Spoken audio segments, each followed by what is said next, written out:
Ah, bollocks.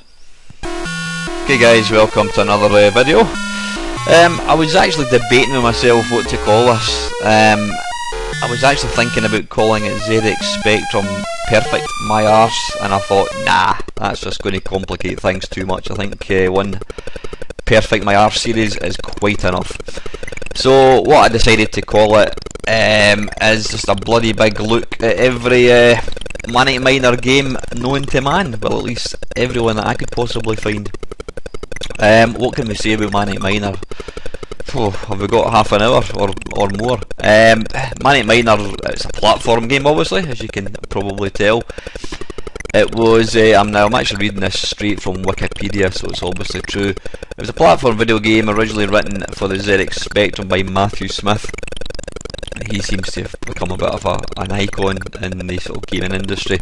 It was originally released by Bug-Byte in 1983, and then after Matthew Smith decided to leave and join Software Projects, he took the Manic Miner label with him. Yeah, it was apparently the game was inspired by the Atari 800 game Miner 2049er. Now this game has been ported to virtually every computer known to man. I mean, I don't know how many I've got. You can see there the video runs to about an hour. I've probably got about 10 versions of it here.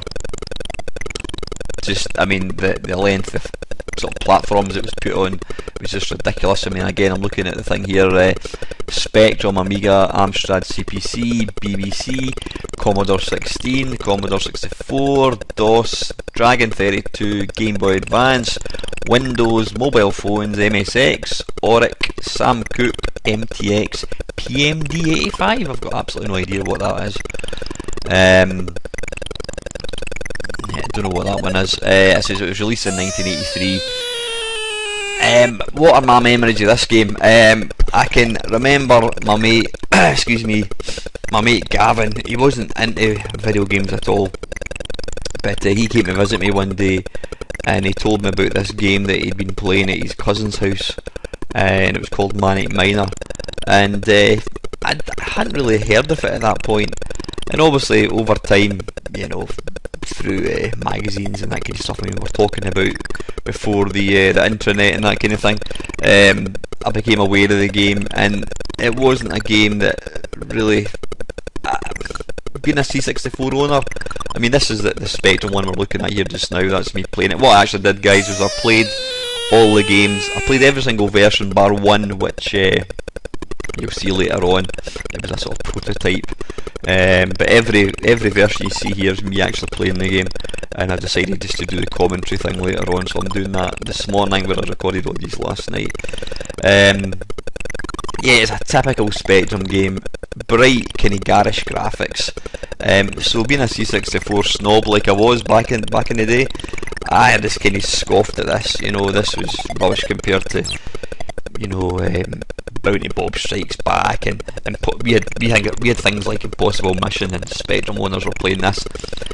I did get it on the C64, and I have to say I did play it. I actually quite enjoyed it, but it wasn't a game that I played a lot. But having owned a Spectrum now for, I don't know, probably 5 years, it's one of my go-to games. It's a fantastic game. It's real old school. It really is, you know. If any kid tells you that the latest Call of Duty or whatever it is difficult, stick them onto Manic Miner and see if they can get to Eugene's Lair. It's a difficult game, but what I like about it, it's not too difficult. It's one of these games that rewards continual play. You know, you've got to figure out how to play the game. What was quite interesting, when I was watching the guy who made the prototype of one of the versions, I was watching him playing it, and it's interesting that he pretty much follows the same patterns that I do. He stops at the same bit. I mean, there are different ways to complete levels, but 99% of the way he played the game was the way I played it as well. So it's a game it's freehand, you can complete it as you will, but the idea of the game is to collect, I don't even know what they are. I mean, you're collecting these little things, are they gold bars or something? I think because of the game was that kind of, you know, back in the 8-bit, there was a lot. You had to use your imagination, so you can. I don't know what they were. We'll call them gold bars. They're flashing away anyway. So yep, this is the mighty Eugene's Lair. Now this is famously named after the Imagine programmer. What's his name? Eugene. Oh god, I've just had a blonde moment. I can't remember. Eugene. I was going to say Eugene Jarvis, that he wrote Robotron. Eugene Evans. That's it. Eugene Evans. He was a bespectacled young programmer for Imagine. He became a millionaire apparently, and apparently the urban myth, or I don't know if it's an urban myth, I think it might be true actually, but he actually owned, or he was bought a Ferrari as his company car when he programmed for Imagine, yet he couldn't actually drive, so there you go. Now this is getting to be about the furthest I can get in Manic Miner. I think the very furthest I've got is the Revenge of the Kong Beast, it's called. But this is getting near to where I can get to. Now one thing you'll notice as the game sort of, or as this video unravels, I get further in the Spectrum version, and that's probably for a good reason, because I mean Matthew Smith, this game, I know, and it's you don't want to go blowing it out of proportion, but this game is actually it gets a lot of, it's up there as a sort of one of the most important video games of all time, one of the best games. And I've got to say, the more you play it, you realise it is a fantastic game. I mean, it's a stroke of genius how he's actually done it, the level layout, everything about it.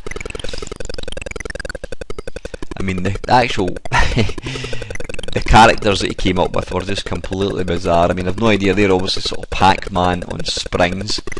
I don't know what the wee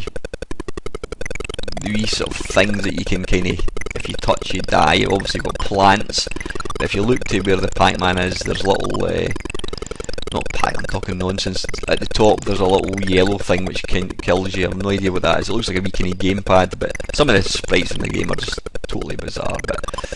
But yeah, this game, I mean, it's up there with Pac-Man. If you ask somebody to name a famous 8-bit game, I would say that it was pretty high on your list that this game is going to be one of them, because it's just such a well-known game, and it's deserved because it is a brilliant game. It really is.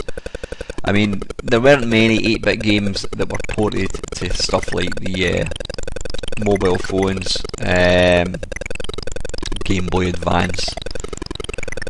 I mean, the fact that this game was released on phones, obviously smartphones, which came out probably 20-30 years after the game came out, that's just a testament to just how good a game this is. But I'm going to be, the video runs, as you see, for over an hour, and I'm not going to be talking the whole time because I'll probably completely run dry. There's only so much you can say about Manic Miner, but I'll just probably let you watch me playing it, watching or looking at the different versions, and I'll chip in as and when I've got something interesting to say, which might not be very much. But I'm getting to the end of my Spectrum run at last. Now, I don't think I got past this one. But it's one of these games that says you play it and play it and play it, and then you suddenly realise, right, that's what I've done wrong, I need to do this, I need to do that. It's very, very trial and error with this game.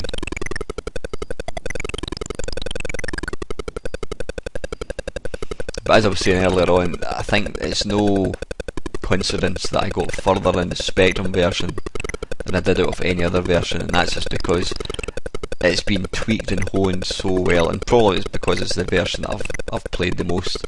As I was going through the different versions, you know, I was trying to use the same techniques, jumping at the same bit and that kind of stuff, and some of them, the level layout is just slightly different. Even if it's one pixel out, it makes all the difference. I made an arse of this. I got the key, right, I made a complete arse trying to jump over this guy. I don't know what I was thinking. Like, I fall down here, get that.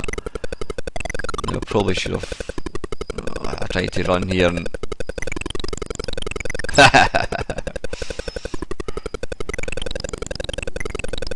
And if you can hear that kind of roaring noise in the background, it's my dogs. They can obviously see somebody outside.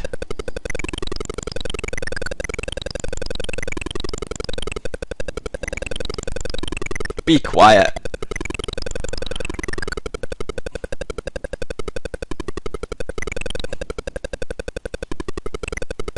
Now technically you should learn by your mistakes, but that's not always the case.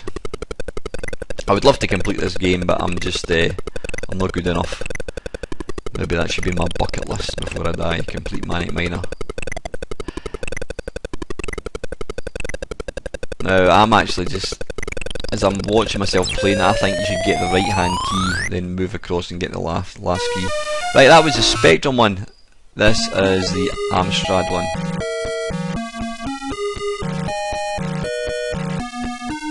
You can see it's got they all have the, well, most of them all have the title screen with the piano.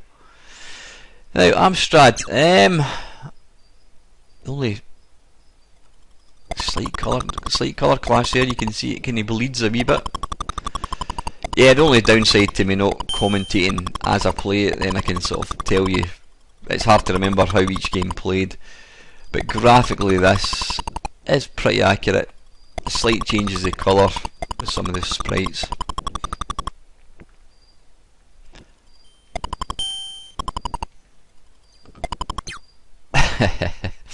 But yeah, it's funny, you adapt the same technique to every version of the game and you know, you get different results. I don't know how many of the versions, if any, were actually ported by Matthew Smith. I'm guessing probably none, but then I'm not too sure, to be honest with you.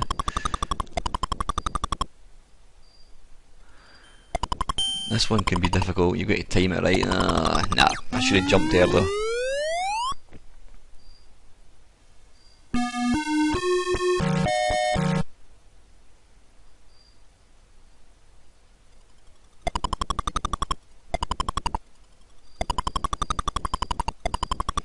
Even this wee bit here, this can sometimes be tricky, but I actually managed to get over that pretty much every time in every version that I played.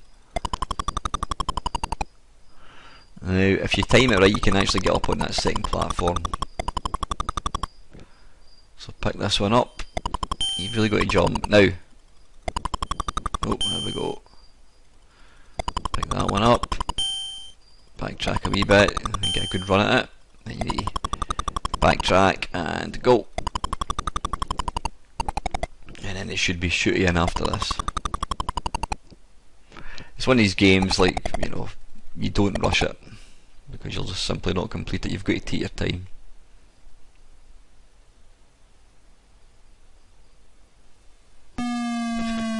Just one thing I've noticed there doesn't appear to be any sound or any music in the Amstrad one, whereas you get the music in the Spectrum one all the time. That's probably not a bad thing actually. I mean, the music does grate slightly.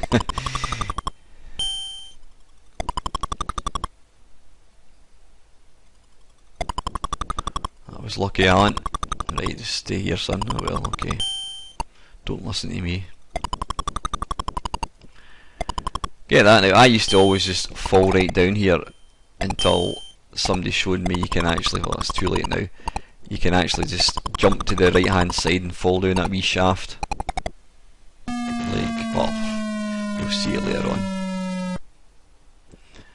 This is probably one of the easier screens, I think, this one. Again, every screen is difficult until you actually suss out what you're doing. That wee spider at the far left, I've never really seen the relevance of that because you never actually ever go near it. Most of the now see there, the timing of that wee blue ostrich or whatever it's called, emu, is slightly different because I'm playing that one exactly as I would the Spectrum one.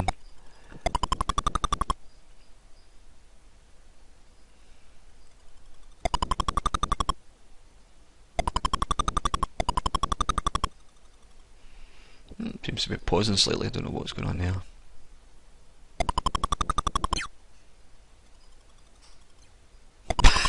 I've got absolutely no idea what I was trying to do there. Don't know. I'm sitting watching myself playing this thinking, why are you not moving?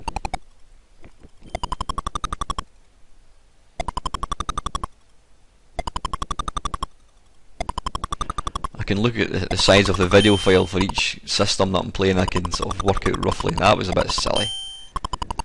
That was very silly. Although, am I going to do it? Maybe? Maybe? Ah, no! I did do it, dearie me. What do I know? Dearie me. I thought I'd blown it there, but obviously not. Yeah, the wee sprites in this are sadly lacking colour. Yeah, you know, I mean, I don't know, is this playing in a slightly higher resolution than Amstrad? Well, it's certainly not any higher resolution than the Spectrum one.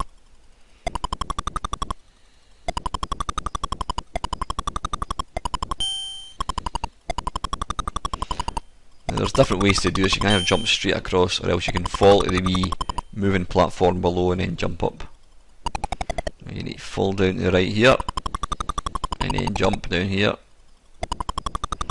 jump across, and then up, jump to the left. What are you doing? Alright, okay, I was obviously still getting warmed up at this point. I don't know what I was trying to do here. I was still a bit rusty, I think. Anyway, that's the Amstrad one. The next one is the BBC. Now, I noticed it was playing quite slow. I don't know whether it was the screen capture software was making it play a bit slower, but a couple of changes. It's very red and yellow, red, yellow and green. I think that's the only colours they've got in it, isn't it? Well, you've got black, yellow, green and red. Yeah. They've moved the air, which is basically your timer.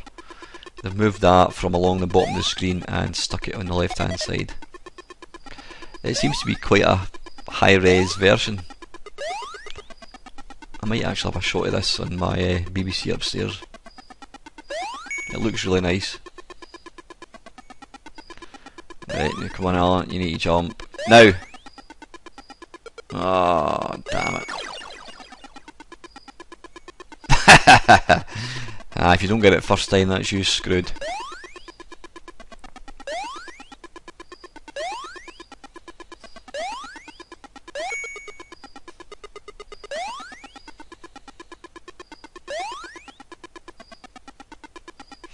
I'm surprised I managed to get over that wee bit there every time.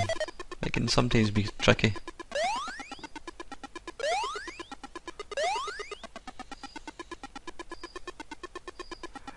But I think the secret to a good conversion of this is getting the pixels absolutely bang on, because the original game did rely on pixel perfect jumps.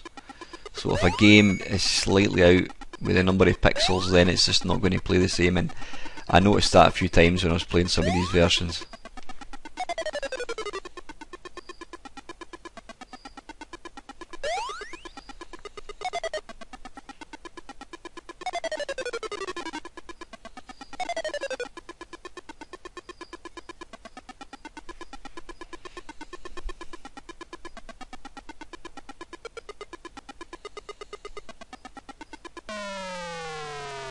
Go to the big shreddy at the bottom left, bottom right even.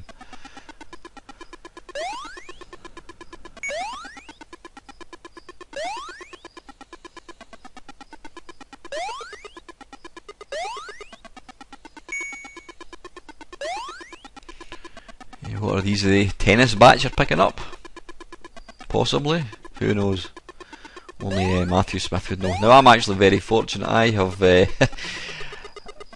Paul Drury, who writes for Retro Gamer, he posted on, was it Twitter? I don't know what it was, or Facebook, whatever. He was interviewing Matthew Smith for a Retro Gamer feature, and he was asking if anybody had any footage of some of Matthew Smith's earlier games. So I had a wee look, and I found them, and I recorded a video footage of me playing them. And I sent it to Paul, who I mean, I kind of know Paul. I've met Paul a few times. He's a mate of a mate. I sent it to Paul, and he then used said footage when he was interviewing Matthew. And as a wee thank you, Matthew Smith, or Paul arranged for Matthew to signed picture to Main Meister. So I was quite chuffed with that.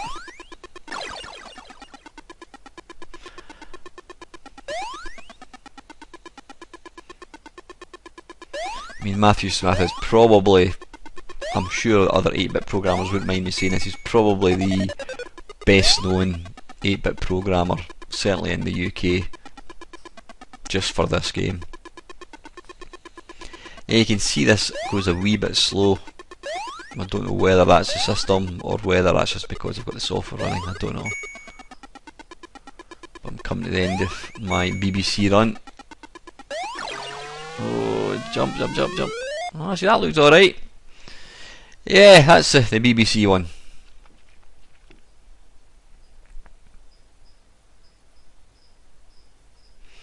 Right, this is the Commodore Amiga. Now, there was different versions where you could play a sort of enhanced version. Now, I did actually record me playing the enhanced version, and I decided to delete it because, you know, it's all about the original.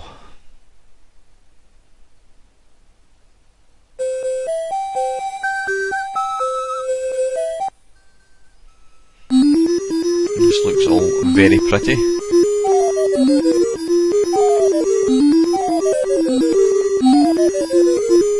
Now right away it looks kind of crisper, everything's just a bit sharper looking, detailed.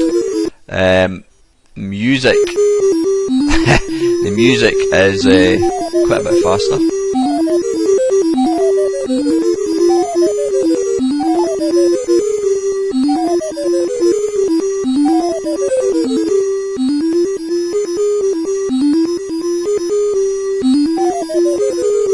Wondering here, let's have a look. No, I was going to say, is the distance that wee guy, the wee yellow guy walks slightly less because he seemed to be a lot closer to me when I was jumping. Right, jump now. I'll do it. Oh no! Oh, that was lucky.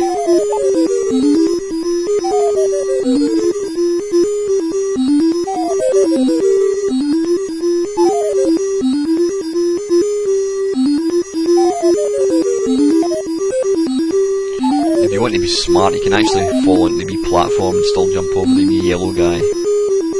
I've never figured out that yellow guy, is that his mouth at the bottom, or he looks like a wee deep sea diver? I'm never quite sure where his head is.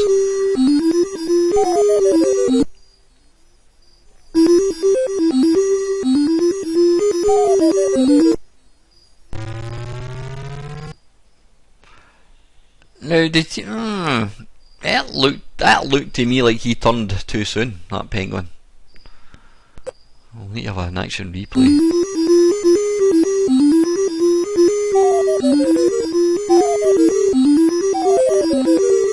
What I did was, if I was rubbish at a particular version, I would have another go, so you could sort of get a decent sort of idea of what the game's about, or how it played, I should say.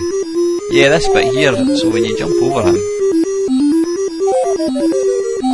maybe not.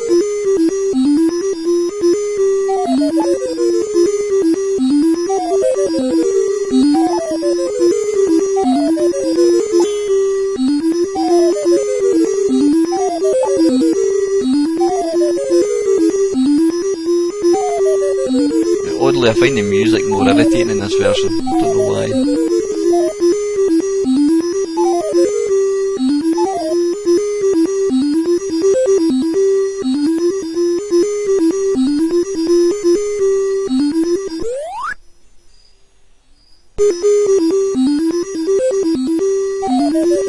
Let's get over this penguin. Ah, you know what? Look, that penguin is turning before he gets to that platform. Now, I'm sure in every other version he actually hits the platform. I might be wrong, but we'll check it.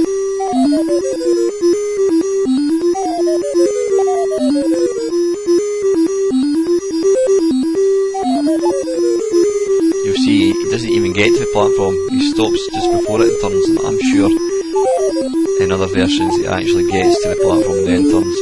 But like I said, I might be talking utter bollocks.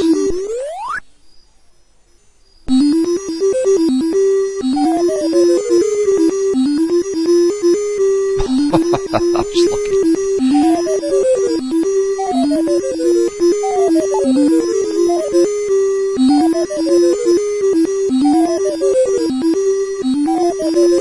I'm quite sure when Matthew Smith wrote this game that he would never in a million years thought it was going to go as globally successful as it was. And I've made a total arse of that.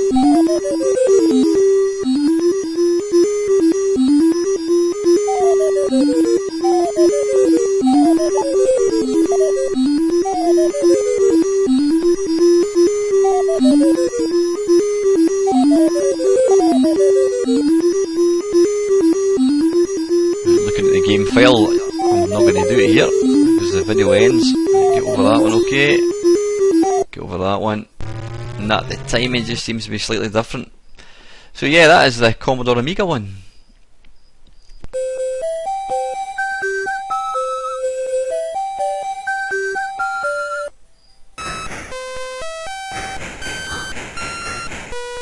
Right, this is the C64 one.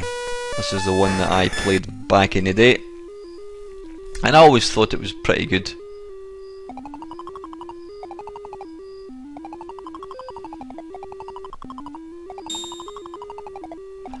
Certainly feels pretty much like the Spectrum one.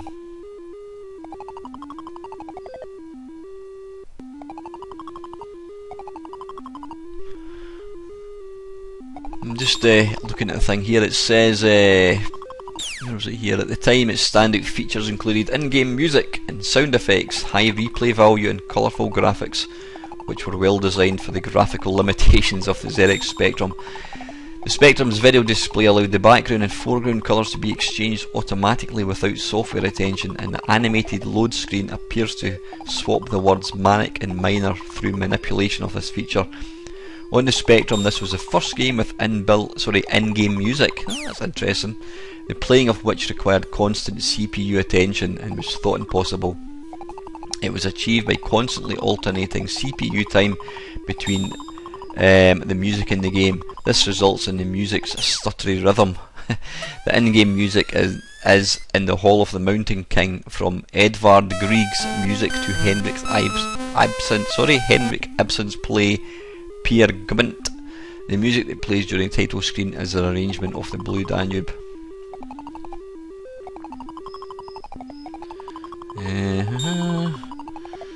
Well, we know what the objective is, to obviously collect several flashing objects. Extra lives are gained every 10,000 points. Interesting. It says here there are some differences between the Bug Byte and Software Project version. The scroll text during the attract mode is different to reflect a new copyright, which is understandable.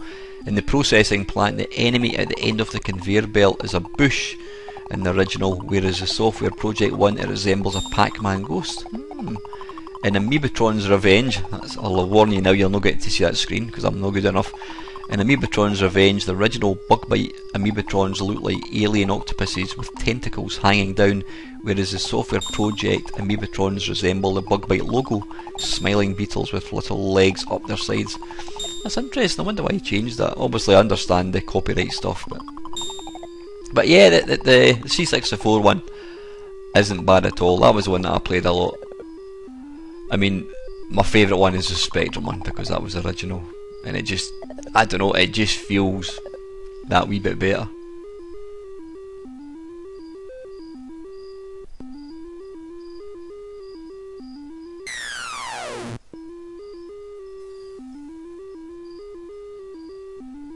Now let's see if the penguin, does he turn before?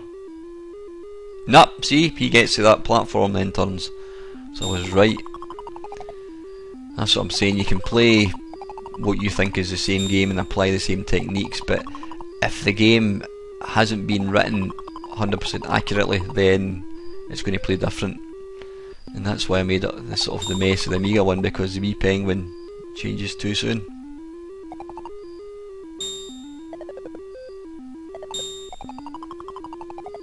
Now I think I actually die here. See that wee green slime at the top right? I think that was the only time I actually hit my head against it.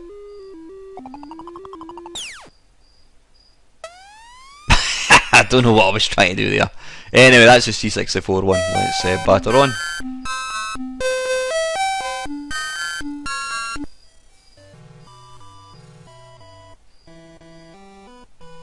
Right, this is the MSX one.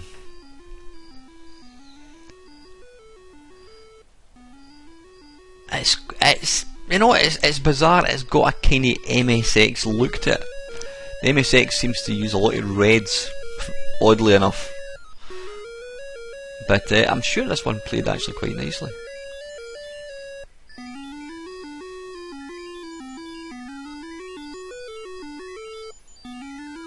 Slightly different sound effects. I was quite chuffed myself that I never actually died, I don't think once, jumping across onto that wee brick wall thing.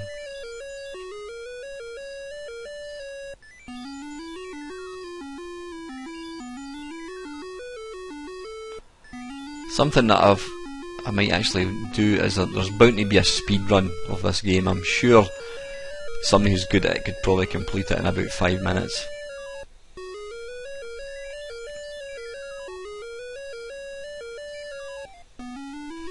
But like anything, if you watch somebody else playing a game, they make it look that easy.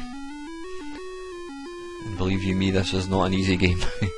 It's not a difficult game, but some of the levels do get tricky. Now let's see this one. Is the penguin going to get to the platform? Yep. So the Amiga one, they made a bit of a faux pas with their sprite movement.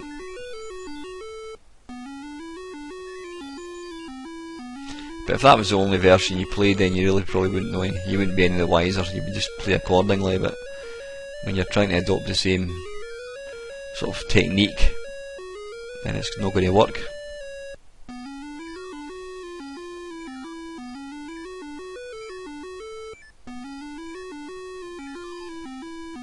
You can fall down like that and walk to the side, or else you can jump down the sort of bit at the right hand side.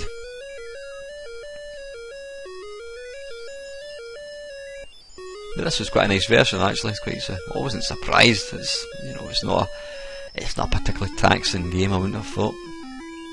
Now, one version I have not featured at all. I couldn't get it to load. Basically, I've tried different versions, and it's the ZX81. It was ported, it wasn't an official port, but somebody did port it to the ZX81, and it looks pretty damn good. I think it's a 16K game right enough, but the fact that it could run on a ZX81 is phenomenal. But just do a wee search on YouTube and you'll find it. It's definitely worth looking out. But I was trying to get the game to load, and it would go through all the wee squawks and beeps as it was loading, but then it just kind of sat in a blank screen. So I don't know what I was doing wrong, but it was not through the lack of trying. Anyway, right, what we're looking at here, let's see if there's any interesting facts. In the warehouse, the original game has threshers travelling up and down the vertical slots, rotating about the screen's X-axis.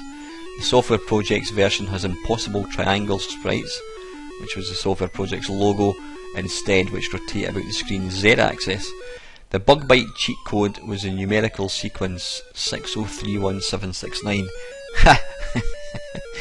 based on Matthew Smith's driving licence. In the Software Project's version, this changed to typewriter. Internal code changes meant that a new poke was required for infinite lives. Manic Miner was placed at number 25 in Your Sinclair official top 100 Spectrum games of all time, and was voted number 6 in the Reader's top 100 games of all time in the same issue. I'm actually quite surprised at that. I thought it had been higher up than 25. But I mean, there were some, technically wise, there were some phenomenal games for the Spectrum. This isn't really pushing it technically, but it's a great game. It was a winner of a Golden Joystick Award for Best Arcade Style Game by Computer and Video Games magazine in the March 1983 edition, and it placed third in the Game of the Year 1983 of the same competition. So yeah, the MSX one isn't half bad.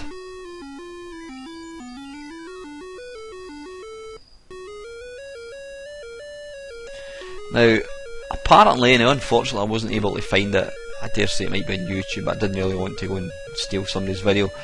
Apparently, one of the best versions of this game is on the Sam Coupe. Now, the Sam Coupe was a a computer which came out, and it was basically, I think it was 100% Spectrum compatible, but it was almost like the Amiga version of Spectrum. It had better graphics, but it could actually play Spectrum games straight off the bat. The Sam Cooke version, programmed by Matthew Holt, like the ZX original, requires pixel perfect timing in both graphics and audio, the latter by Franzisk Fuka, were greatly updated. In addition to the original 20 caverns, 40 additional caverns were included. Oh, bloody hell. Levels were designed by David Ledbury and winners of a competition run by Sam Computers. Although the Sam Cooke was broadly a Spectrum clone, it avoided the Spectrum's original limitations on colour graphics. Spectrum pixels could be many colours, but the 8 original horizontally adjacent pixels, blah blah blah blah blah blah blah. But yeah, it looked really nice. It does look nice. So yeah, this MSX one isn't half bad. You can see I'm getting further in it than most of the other versions.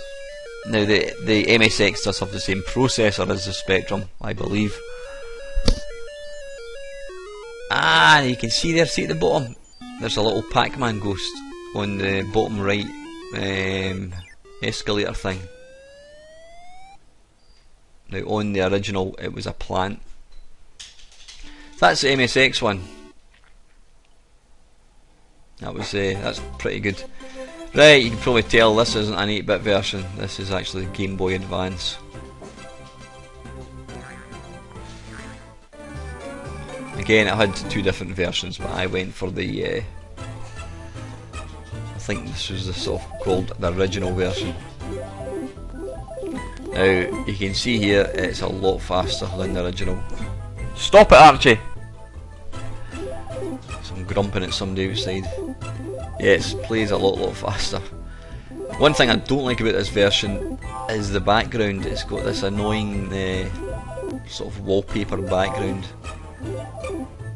which on a later level it actually makes it quite difficult to see what you're supposed to be doing.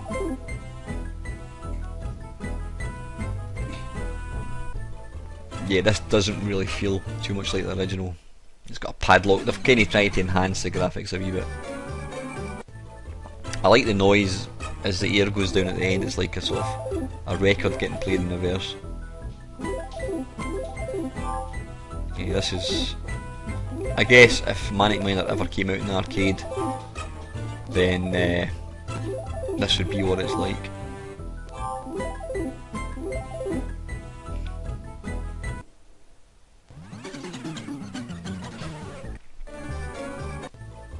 Yeah, I like that wee sound effect, it's pretty cool.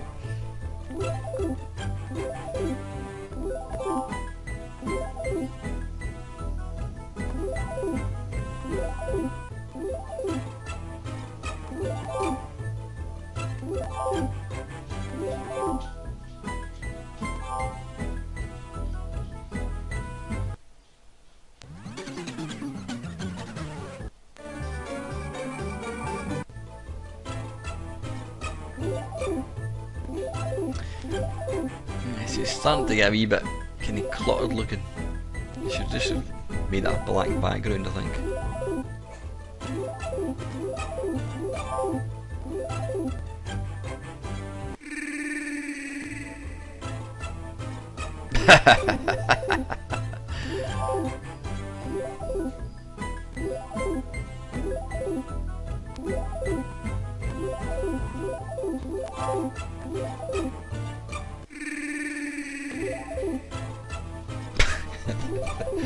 I'm not quite sure of the sound effect when it dies enough.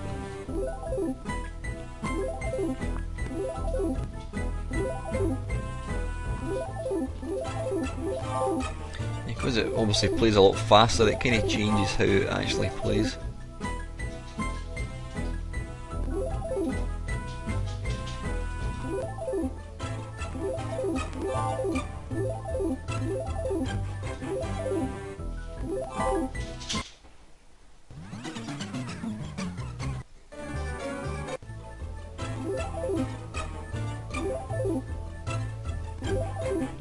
I like the wee toilet rolls in this one.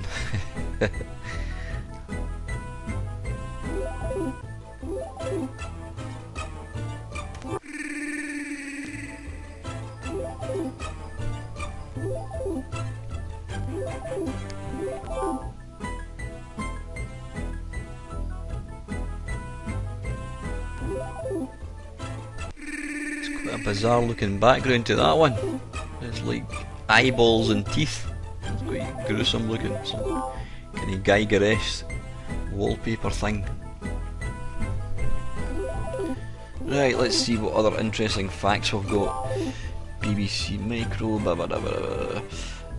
A version of the game was released for the Xbox 360 as an Xbox Live indie game, did it? Can't remember playing that. Maybe I did, don't know. Obviously the sequel to Manic Miner was Jet Set Willy, and it was followed by Jet Set Willy 2. Now, it wasn't released, or I certainly couldn't find one for the VIC-20, but Software Projects released a game in the style of Manic Miner for the Commodore VIC-20 called The Perils of Willy. But it was slightly different. It says here HP48. The HP48 series version is somewhat limited by the low resolution screen size, scrolling the area rather than displaying levels as a whole. This makes it very difficult for those who have not previously mastered another version. HP48? Never even heard of that, don't even know what that is, to be honest with you. Aye, this one here is quite, you can see there, you're almost jumping on, you know, platforms, but there's kind of platforms in the background as well, so I would prefer that if they'd just left the sort of background blank. It would certainly make it slightly less confusing to play. So anyway, yeah, that is the Game Boy Advance one. Gets splatted.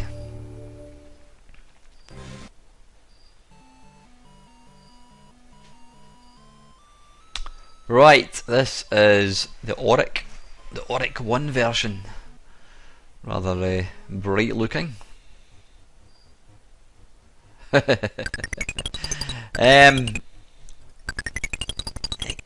I'm just trying to. It kind of looks stretched. The screen looks kind of narrower, but kind of longer. Obviously, a limited colour palette, which is interesting because I always thought that the Auric was kind of on a par with the Spectrum.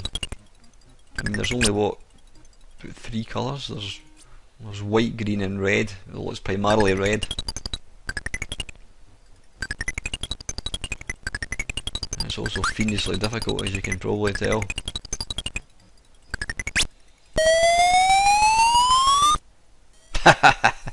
So I kept killing myself at that particular bit. Right, let's go back in again. There's no way I could only get to the first level. I'd have to keep playing it. But this definitely does play different. This time.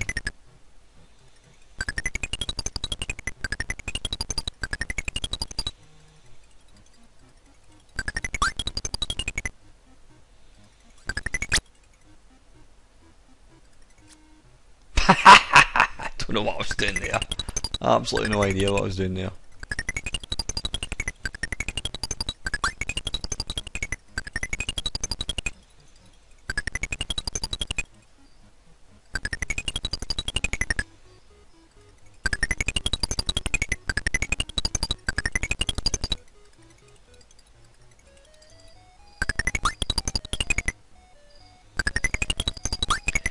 Got a bit of flash in the sprites as well going on, a bit of kind of colour clash. What you can see when he gets, what you can see there, he's half red, half white.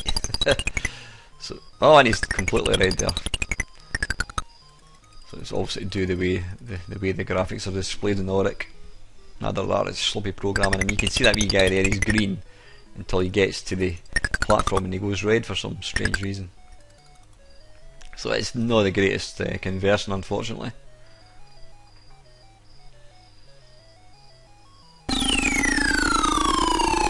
And he goes red just before he goes through the shreddy of doom. Now let's see if this wee penguin has got the timing right. Oh no, he actually stopped slightly too soon as well. So that's a point off for that. You see, he doesn't actually quite get there, he stops slightly too soon. Yeah, this version feels slightly squashed.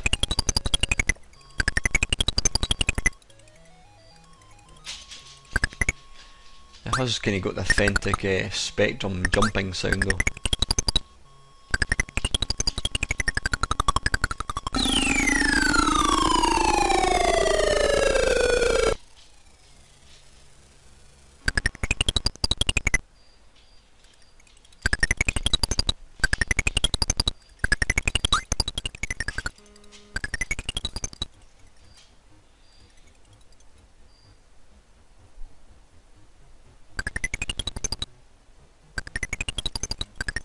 This level was sponsored by Yellow.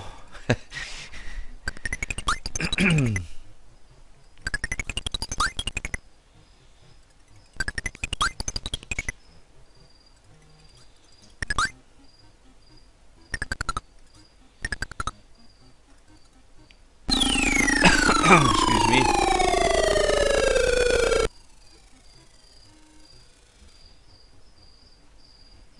And this level is brought to you by Blue and Purple.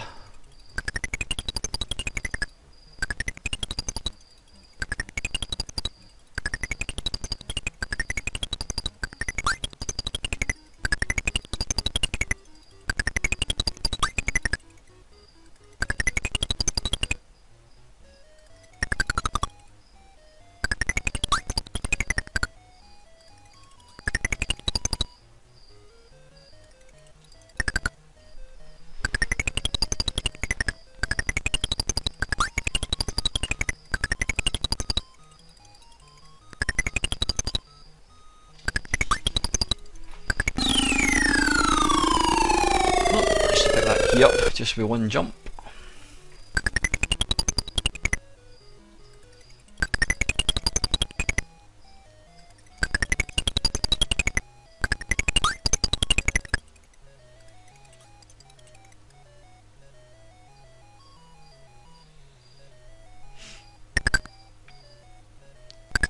Wait for him to go down slightly, jump over that, and then you jump quick, and then you need to wait for a second for the black toilet to come towards you.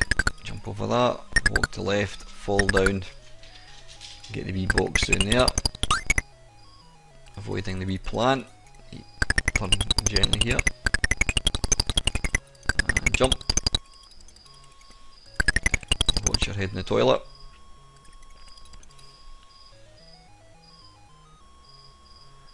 And you need to wait for him to go back up.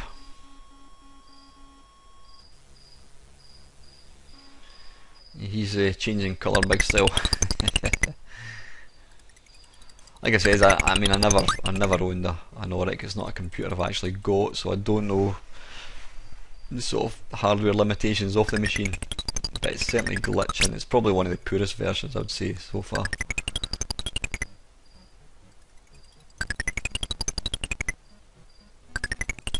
It was actually my mate's first computer. He had an Auric one.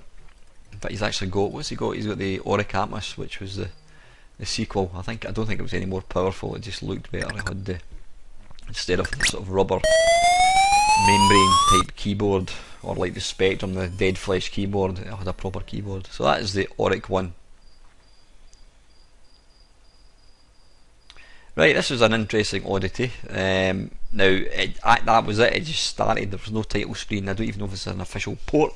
But this is actually for the Plus 4, the Commodore Plus 4, which was like the kind of like the sequel. It came out after the C64.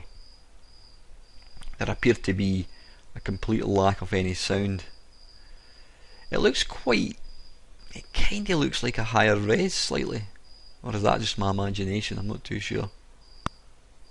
But like I says, the game just starts. You'll see there the it says Life's 2. There doesn't appear to be. In every other version you get a wee Minor Willy sprites walking up and down, but in this one it just says Life's number 2, or 2 it should say. But I'm guessing that this is probably an unofficial port. I don't even know how many levels are in this one,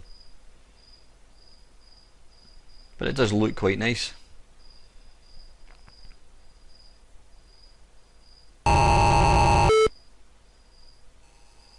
Ah!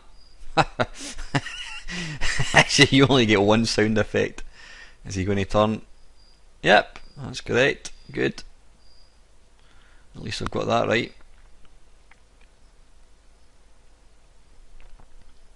It does look very similar to Commodore 64 one.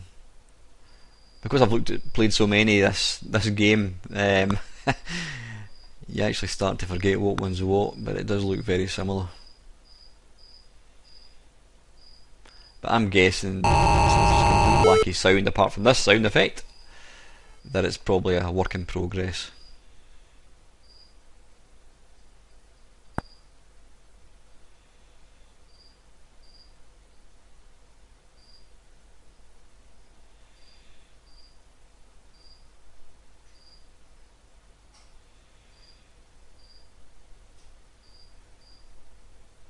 Come on, what are you waiting for, Alan? Hurry up. See, I could have been across there.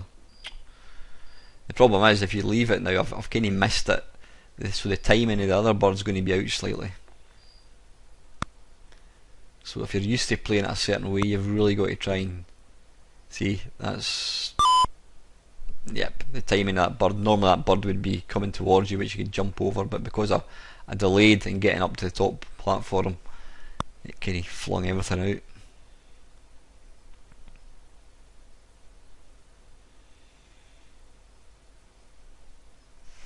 But if you've never played this game, it is awesome.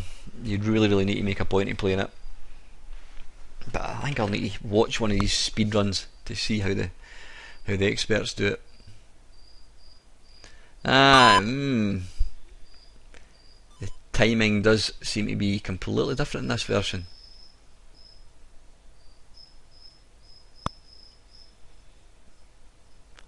Because I'm playing this level the same way as I play this level in any other system. Right, so jump up about now, that's it. Right, now wait for him. Now in the Spectrum one, yep, that is definitely wrong. In the Spectrum one you would 100% be able to jump over that one, but that bird on the right is too far across. So that was the +4. Now this is the Dragon 32 one. Interestingly, it's actually in black and white. But it looks really nice. Completely black and white. I wonder why they chose to do that. And it's got a very authentic Spectrum soundtrack.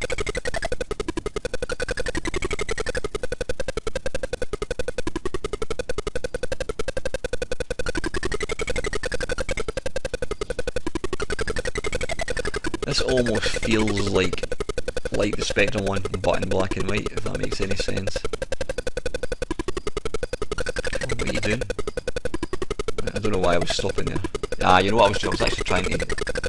I was using the cursor keys to move, and I was trying to see if I could use other keys, because it meant I was having to control the movement with my right hand, whereas I normally use my left. So that was the reason for that pause. Whoops, a daisy. Was that a glimpse of green here? I think it was.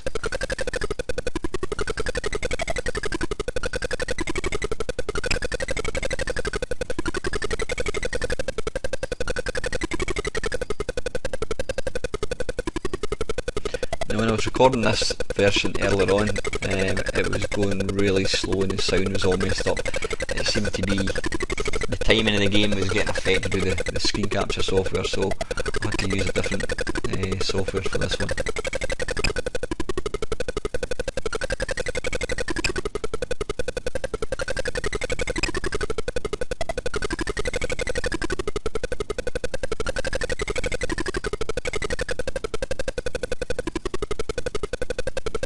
The thing is, this is one of these games, it doesn't really lose that much being black and white. Yeah, it would be nice to have a bit of colour, but it's all about the playability of this game.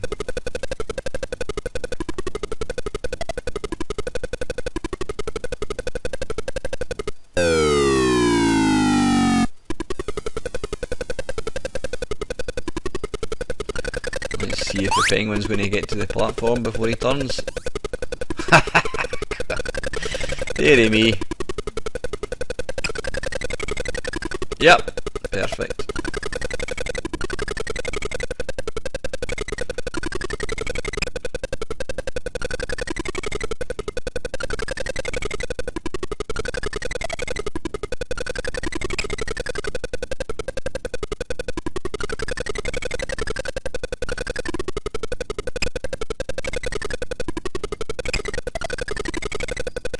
Now I'll make an arse of this, as you'll see. Bump! I thought you'd automatically get through there, but obviously not. So that is the Auric. That's the Dragon 32. Now this very last version, guys, this is actually a work in progress. This is Manic Miner on the Atari 800. Now, I borrowed this wee video. This is from the guy that actually wrote this.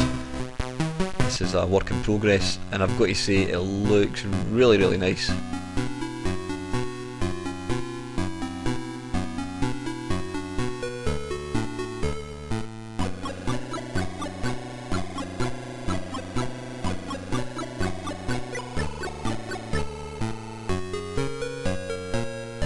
So this is the one that I'm not actually playing.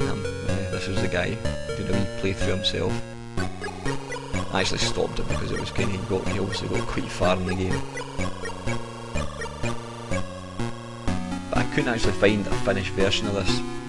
Whether it was finished or not, I've really no idea.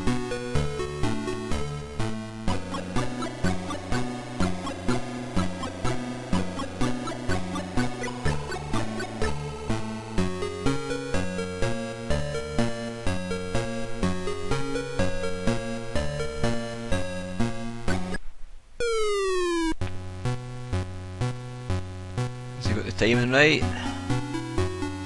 Yep, perfect.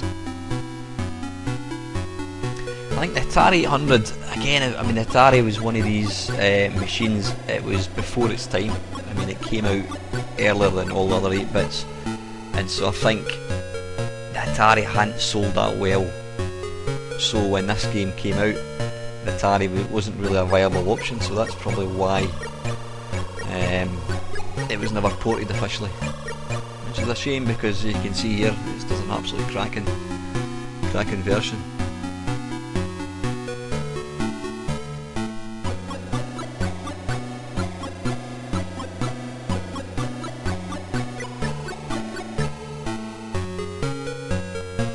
Okay, remix, well not remix the music, but they've got quite a nice version of the music getting played here.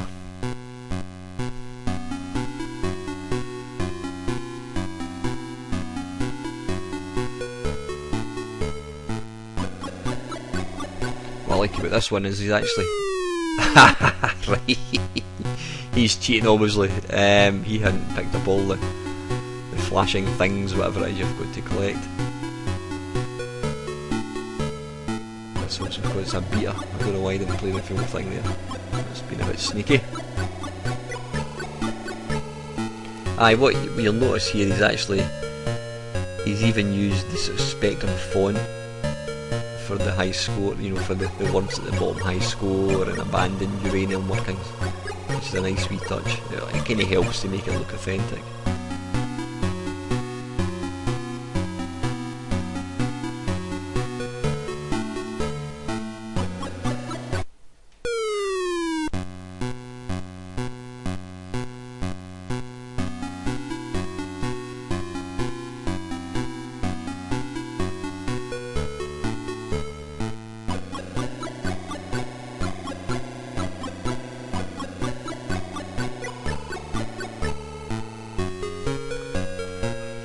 So anyway, listen, we're coming almost to the end of the video, thank God. I think that's enough Manic Miner for anybody.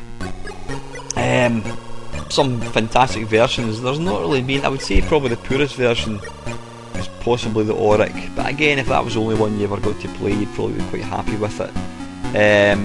Most of the versions were pretty good. The Amiga one, like I said, I had that, it wasn't quite accurate. The Game Boy Advance one played way too quick for my liking, plus it had the annoying kind of backgrounds. C64 one, Amstrad one, all pretty good. Dragon 32 one's excellent. The MSX one was really good, that was probably about the most accurate to the Spectrum one. But it's always going to be the Spectrum one for me. Why would you not want to stick with the original one? It's just, that's the one that most people played, and like I says, you adapt your sort of playing style to a particular version. If you then change to a different version, the timing might be out, the pixels, the levels might be slightly smaller, so that's going to affect how you actually play it. But there's really not a bad version. Like I says, the Auric one was slightly a bit flashy for my liking, you know, the flashing graphics and that kind of stuff, but in the main, cracking game all round. So anyway guys, this is it. That's the end of one veritable feast of Manic Miner. I think that's enough for anybody. I certainly don't want to play Manic Miner for a long time.